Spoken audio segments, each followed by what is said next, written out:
सबसे पहले कमेंट करके बता दो कि आपने कौन कौन से यूनिट्स कंप्लीट कर दिए। दोस्तों मैं आपको यहाँ पे सबसे पहले प्लेलिस्ट लगा के दे रहा हूँ और क्वेश्चंस दे रहा हूँ, ये क्वेश्चंस बस करके जाओ। दोस्तों इसके पहले वाले सेमेस्टर में जो मैंने क्वेश्चंस दिए थे भाई, विथ नंबर्स पूरे के पूरे क्वेश्चंस रिपीट हो गए थे। और अगर आपसे पॉसिबल हो तो मेरा M2 का अगर आप जो कोर्सेस अवेलेबल है दोस्तों, अगर वो ले लोगे तो उसमें क्रैश कोर्स बहुत अच्छा मैंने बनाया, वो मैंने अपडेट कर दिया है।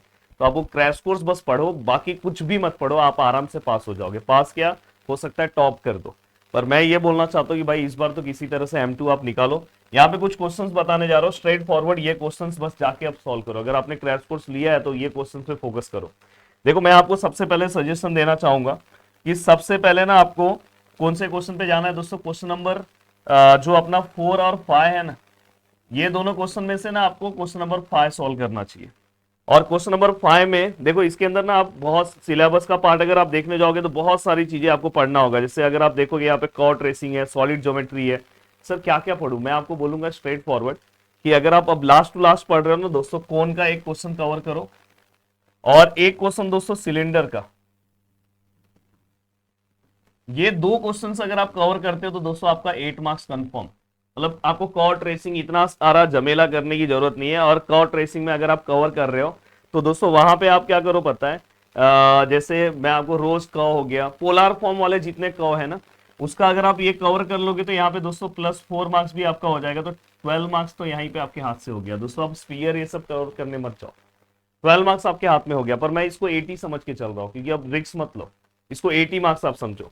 एंड दोस्तों उसके तुरंत बाद ना आप कौन से लेसन पे आ जाओ पता है, उसके तुरंत बाद मेरा आपको सजेशन है कि आप लास्ट लेसन पे आ जाओ। मतलब क्वेश्चन नंबर 10 और क्वेश्चन नंबर 11 में से मैं आपको सजेशन दूंगा कि आप ना इसमें टोटल 4 क्वेश्चन सॉल्व कर लो। सबसे वो 4 क्वेश्चन कौन से है मैं बता दे रहा हूँ। देखो एक जो क्वेश्चन आपको कवर अप करना है दोस्तों वो है Newton law of cooling. And then दोस्तों इसके बाद आपको क्या करना है पता है, वन डायमेंशनल हीट कंडक्शन का, कंडक्शन ऑफ हीट। यहाँ पे मैं हीट लिख दे रहा हूँ, आप समझ जाओ।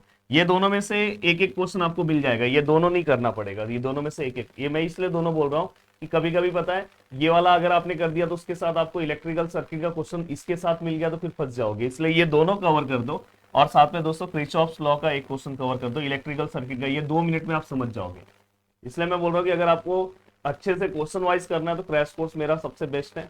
पर अगर फिर भी अगर आपसे नहीं हो रहा है तो यूट्यूब पे बहुत अच्छा कंटेंट बना है, उसके वाइज आप कवर कर लो, उसका प्लेलिस्ट का लिंक दे दे रहा हूँ। और दोस्तों यहाँ पे अगर आप ध्यान से देखोगे, ठीक है सर ये हो गया, ये हो गया, ये। अब यहाँ पे दोस्तों इसके अकॉर्डिंग ना आपका यहाँ पे 8 मार्क्स कंफर्म है। 8 मार्क्स आपका यहाँ पे कोई रोक नहीं सकता दोस्तों। अगर आप यहाँ पे इस तरह से जाओगे तो 8 मार्क्स आपको आराम से मिल जाएगा। और 8 मार्क्स मिलने के बाद दोस्तों, हाँ, अब इसमें रेक्टिलिनियर मोशन के ऊपर दोनों में क्वेश्चन आया है था।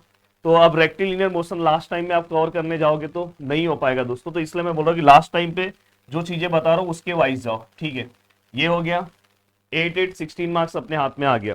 अब 16 मार्क्स आने के बाद दोस्तों मैं आपको एक सजेशन देना चाहता हूँ। उसके तुरंत बाद आपको क्या करना चाहिए दोस्तों पता है, क्वेश्चन नंबर 8 और क्वेश्चन नंबर 9 ये लेसन आप अच्छे से कर लो। आप सर्च भी कर लोगे दोस्तों, लेसन का नाम first order differential equation one shot. Direct search करो प्रदीप गिरी एकेडमी, आपको तुरंत मिल जाएगा। इसमें मैं आपको सजेशन दूंगा कि एग्जैक्ट इसमें ये लेसन ना वन शॉट से मेरे कवर कर लो, आपका सब कुछ हो जाएगा। एग्जैक्ट के बाद दोस्तों reducible to exact, reducible to exact. And दोस्तों इसके बाद लीनियर डिफरेंशियल इक्वेशन। अगर आप ये 3 पार्ट कर ले रहे हो तो भी हो जाएगा। अगर बर्नौलीस नहीं कर पा रहे हो तो ये 3 पार्ट अगर आप करो कवर कर लोगे तो हो जाएगा। मतलब सभी के एक एक क्वेश्चन सॉल्व करो। हाँ इसमें रिड्यूसिबल टू एग्जैक्ट में टाइप्स है, तो चारों टाइप्स कवर कर लो। मतलब यहाँ पे आपको 6 से 7 क्वेश्चन सॉल्व करने होंगे। अगर नहीं कर पा रहे हो 3 क्वेश्चन करोगे तो भी हो जाएगा। तो यहाँ से आपको कुछ नहीं तो दोस्तों चलो मैं यहाँ से 80 मार्क्स कंसिडर कर रहा हूँ। यहाँ से एक्चुअली आप तीनों क्वेश्चन अटेम्प्ट कर लोगे, पर मैं 80 कर रहा हूँ। तो अब देखो 8 8 8 आप आराम से 24 तक तो पहुंच गए। अब दोस्तों इसके बाद आपको, अब मैं सजेशन दूंगा इसके बाद आपको क्या कवर करना है, प्लीज यहाँ पे ध्यान दो। इसके तुरंत बाद आपको किसके ऊपर ध्यान देना है पता है, देखो क्वेश्चन नंबर इसके बाद दोस्तों आपको कवर करना है, एक सेकेंड दोस्तों, हाँ question number 6 and question number 7। 6 और 7 वाले क्वेश्चन में मैं आपको एक सजेशन दे रहा हूँ last to last. Double integration अगर आपसे हो पा रहा है तो बहुत अच्छी बात है। मैं तो बोलूंगा डबल इंटीग्रेशन अगर कवर कर ले रहे हो तो उसका बेसिक पार्ट कवर कर लो, basic part, change of order का, चेंज ऑफ ऑर्डर का बेसिक पार्ट कवर कर लोगे तो एक क्वेश्चन आपका यहाँ से बन जाएगा और 6 मार्क्स का क्वेश्चन डायरेक्ट बन जाएगा दोस्तों। और दोस्तों इसके बाद मैं आपको बोलूंगा कि यहाँ पे आप ना क्या करो पता है, सिलेंडर का मतलब ट्रिपल इंटीग्रेशन में ये टॉपिक मैंने आपको कवर कराया दोस्तों, volume bounded by the cylinder and the plane. अगर आपसे वो क्वेश्चन हो पा रहा है तो अच्छी बात है, तो यहाँ पे ये क्वेश्चन कवर कर दो। अगर आपसे ये नहीं हो रहा है तो दोस्तों मैंने अलग अलग लूप के एरियाज कैसे निकालते हैं वो मैंने समझाया था, उसके साथ आपको सेंटर ऑफ ग्रेविटी का एक क्वेश्चन सॉल्व कर लेना है, पर मेरे हिसाब से ये आपके लिए इजी पड़ेगा। तो मैं इसमें ना आपका बस 6 मार्क्स कंसिडर कर रहा हूँ कि समझो ये दोनों में से अपना एक रॉन्ग हो गया, समझो बस 6, डबल इंटीग्रेशन मैंने अच्छे से कर लिया, एरिया कर लिया, ठीक है 6 मार्क्स। अब 8 8 8 24 ऐसे हो गया, 6 हो गया दोस्तों, 30 तक मैंने आपको पहुंचा दिया। अब यहाँ 30 तक पहुंचने के बाद दोस्तों मैं आपको बोलूंगा कि आप ना देखो सिलेक्टेड टॉपिक ही कवर करके जाओ। क्वेश्चन नंबर सेकेंड में ए है, बी है और सी है, इसमें से ना दोस्तों सी वाला ना DUIS का क्वेश्चन है, बहुत सिंपल सा क्वेश्चन है। आप DUIS वन शॉट सर्च करो, 2 मिनट में आपका काम हो जाएगा। ये जो 4 मार्क्स है हाथ से जाना नहीं चाहिए।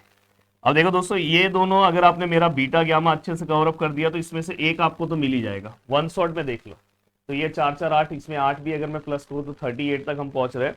अब 38 पहुंचने के बाद दोस्तों एमसीक्यूज जो आपके पिछले पेपर में एमसीक्यूज आया है, और मैंने यूट्यूब पे भी एमसीक्यूज अपलोड किया है, एप्लीकेशन पे भी एमसीक्यूज अपलोड है, तो जितने एमसीक्यूज मैंने सॉल्व कराया उसको अच्छे से कर लो। आप एमसीक्यूज सॉल्व कर लोगे तो आराम से एमसीक्यूज में ना मैं इसको 38 ले रहा हूँ और प्लस एमसीक्यूज में ना मैं 5 मार्क्स कंसिडर कर रहा हूँ, तो भी आप 43 तक पहुंच रहे हो।